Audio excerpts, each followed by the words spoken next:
1 emerald mountain, 2 celestial guardians, and a princess who dared to touch the fabric of dreams. Welcome to the magic of Koh-e-Kaf.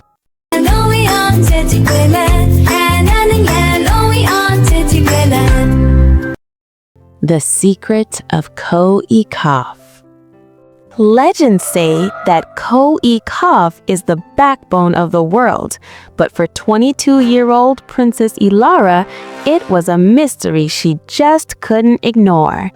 Tonight, she's not just watching the mountains, she's climbing them.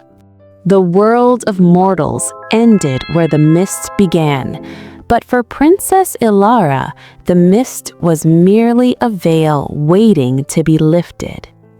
Elara was not a princess of silk and tea parties. She was a creature of curiosity, born with eyes the color of the twilight sky. For years, she had stared at the jagged violet peaks of Koh-e-Kaf from her balcony. The legends said these mountains were the backbone of the world, crafted from emerald and guarded by jinns. They said time didn't flow there, it floated. One evening, when the moon hung like a silver sickle, Elara didn't watch from afar. She climbed. The climb was not arduous, it was hypnotic. As Elara ascended the slopes of Koh-e-Kaf, the air grew thick with the scent of crushed jasmine and ancient rain. The rocks beneath her boots weren't gray stone, but translucent obsidian that hummed a low melodic frequency. As she reached a high plateau, the dream logic of the mountain took hold. The gravity felt light, as if she were walking through shallow water. Above her, the stars weren't dots of light, they were giant, pulsing lotus flowers blooming in the dark velvet of space. Suddenly, a flash of prismatic light cut through the violet haze. The first companion, Zephyrin. Perched upon a jagged tooth of amethyst was a creature of living glass and starlight. His feathers clinked like wind chimes, and his eyes held the reflection of every dream ever dreamt. "You are far from the valley of waking men, little spark," the bird chirped, his voice sounding like a flute played underwater.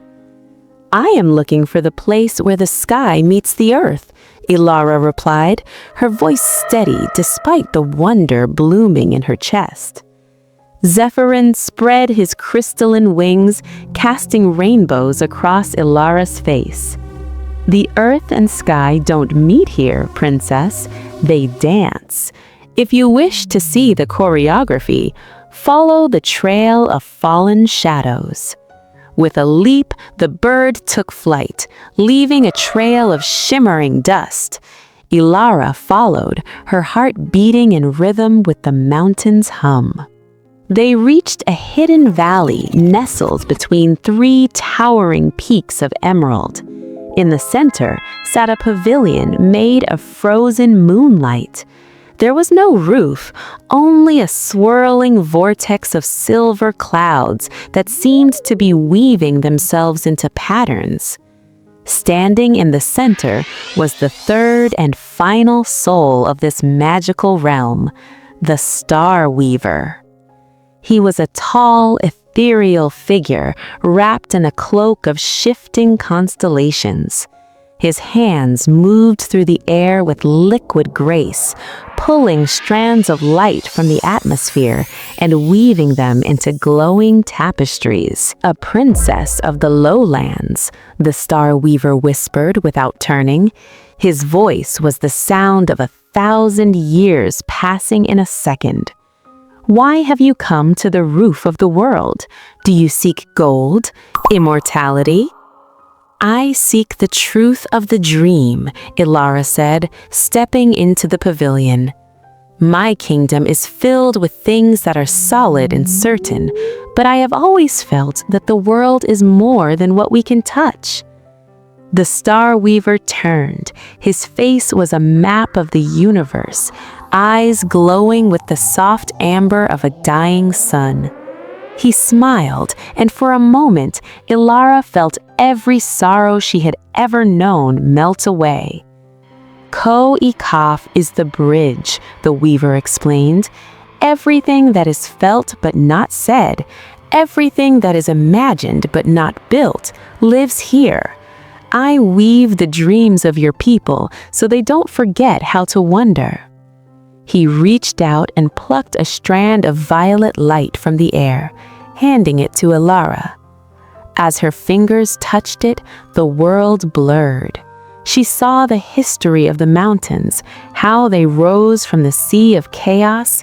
She saw the emerald giants who once slept in these caves. She felt the pulse of the earth itself, a slow, deep thrumming that promised that even in the darkest night, there was magic. "But a dream cannot be held forever, Elara," the weaver cautioned. "If you stay too long, you will become a star, and your kingdom will lose its heart." Zephyrin landed on Elara's shoulder, his glass beak nuzzling her ear. "The dawn is coming to the world below," the bird warned. "The veil is closing." Elara looked at the Star Weaver, then at the magnificent, impossible peaks of Koh-e-Kaf.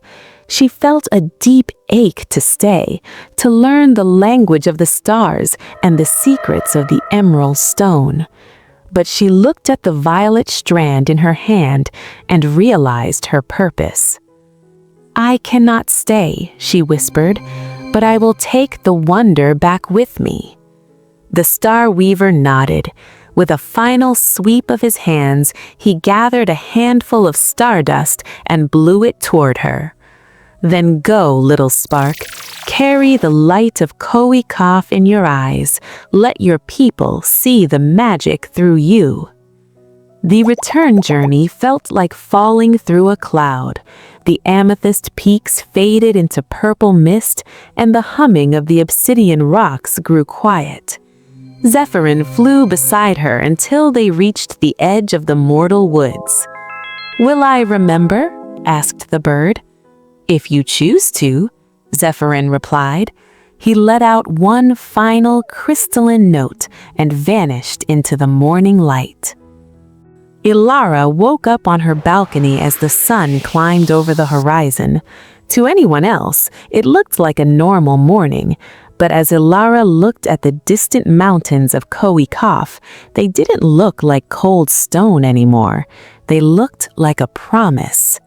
She noticed a small, glowing violet thread wrapped around her wrist. It wasn't physical silk, it was a shimmer in the skin, a mark of the weaver. From that day on, Princess Elara's kingdom changed.